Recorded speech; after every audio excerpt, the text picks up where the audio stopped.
Hello Year 7, Miss Tregelles here again today. Welcome to your second session of the Manchester Academy's virtual reading programme. As I mentioned yesterday, this week's focus is dystopian fiction and I will be reading extracts from The Wall. If you did miss yesterday's session, don't worry, you can go on the Manchester Academy YouTube page and you will be able to find all the clips live on there. Make sure you're tuning in every day for the new instalments. Okay, let's get started. Got my Manchester Academy award-winning fiction programme bookmarking, and we left off yesterday on a little bit of a cliffhanger with a conversation with the captain. So off we go. It was, I said so. Take him to the barracks, he said to the sergeant. I'm going out on the wall. He left. The sergeant's demeanour changed a little when he was on his own. Right, he said.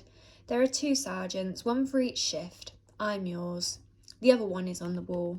I should be in bed, but I stayed up to meet you because I'm a saint. Ask anyone. You'll meet the rest of your shift in the morning. I'll give you a quick version of the tour. The rest you can fill in tomorrow. Like the captain said, it takes a while for it all to sink in, and the best way is through repetition. You can ask questions at the beginning, but everyone gets sick of that pretty quickly. So I'd advise you to think if there's an obvious answer to whatever it is you're asking before you open your gob.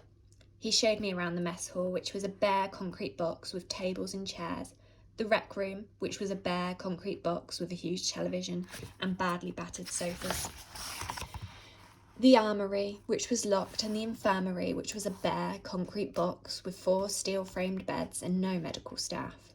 Then he led me down 2 flights of stairs to the barracks, which is what defenders called the room where everyone slept. It, too, was a bare concrete box. After standing in the entrance for about a minute, my eyes adapted enough to be able to make out the main details. There were 30 beds in the room, 15 on each side, with plywood partitions separating them into cubicles. At the far end was the washroom. I was already familiar with the layout because it was the same as in the barracks where I had done my training. One side had no external light source, the other had small, square windows above head height. The beds along the right-hand wall were all empty, because that half of the company was on night duty. The beds along the left-hand wall were all occupied by sleeping bodies, except the 9th bed along, which had been empty, and was now mine. I put my bag down in the back of the cubicle. I took off my shoes and my outer layers of clothing and got into bed. The sheets were rough, but the 2 blankets were thick, and I quickly warmed up. I could hear snores and muttering from my new squad companions. Being hungry makes me speedy. I realised I hadn't eaten since setting out, and that my mind was wearing too fast to sleep. Tired, wakeful, apprehensive, I lay there and looked at the ceiling and thought, I only have 2 years of this, 729 more nights after I get through this one. That's if I'm lucky and nothing goes wrong. I must have slept because I was woken up, or maybe it was a new kind of sleep, where you have none of the good part of being asleep, but all of the bad part of being jolted awake.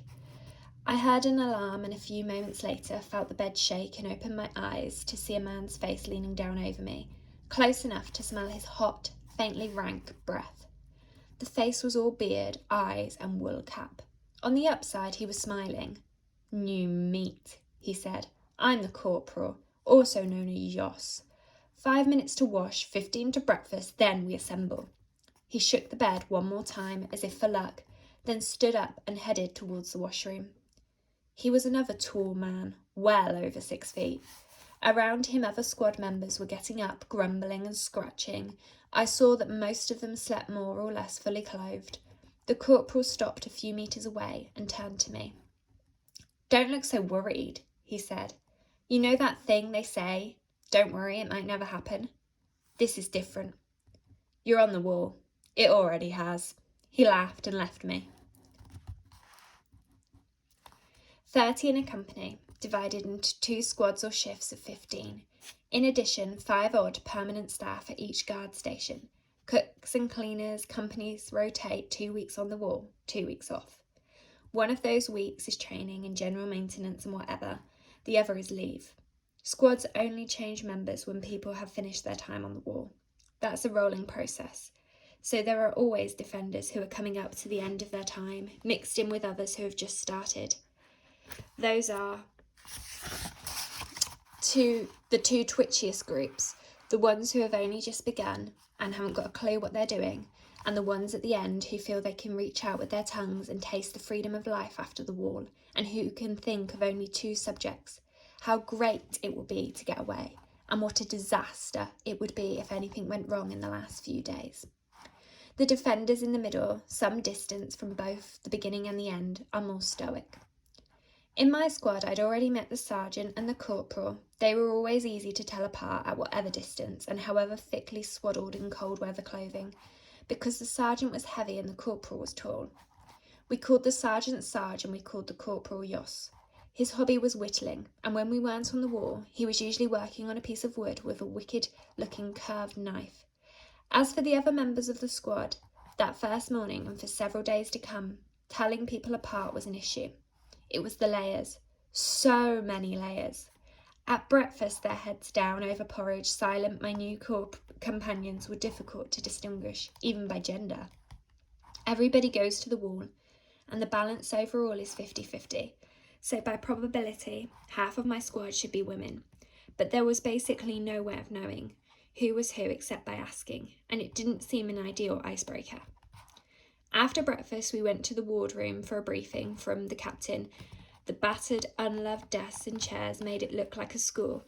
There were two maps behind him, one a detailed 3D projection of our section on the wall, and the other at a smaller scale showing the nearest 50 kilometres of coast. I was to learn that the briefing almost always had no relevant news, other than the temperature and the weather forecast, though that was very important information.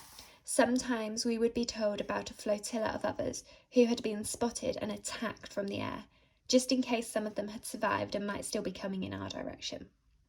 Occasionally there would be some big picture news about crops failing or countries breaking down or coordination between rich countries or some other emerging detail of the new world we were occupying since the change. Sometimes there would be news of an attack in which others had used new or unexpected tactics or attacked in surprising strength. If others ever got through, we were told about it. The room would go very quiet. We'd hear when, where, how many. There was no news like that on my first day. We sat shuffling and fidgeting, and then the captain came in. We stood up. Not to attention, but we stood up. The captain ran a tight company. There were lots of posts where nobody bothered to do that. He nodded, and we sat down again, and the room became still. Nothing special today, he said. No sightings of others reported from the air or sea. No news of any relevance from the wider world. It's 2 degrees now, high of 5 later, which will feel like about 0 with the wind chill. Good news, we have a new defender with us, so we're back up to strength. Kavanagh, stand up. I did. I looked around the room and all 14 members of my squad looked back at me. Okay, we're going to pause there, come back tomorrow for your next instalment.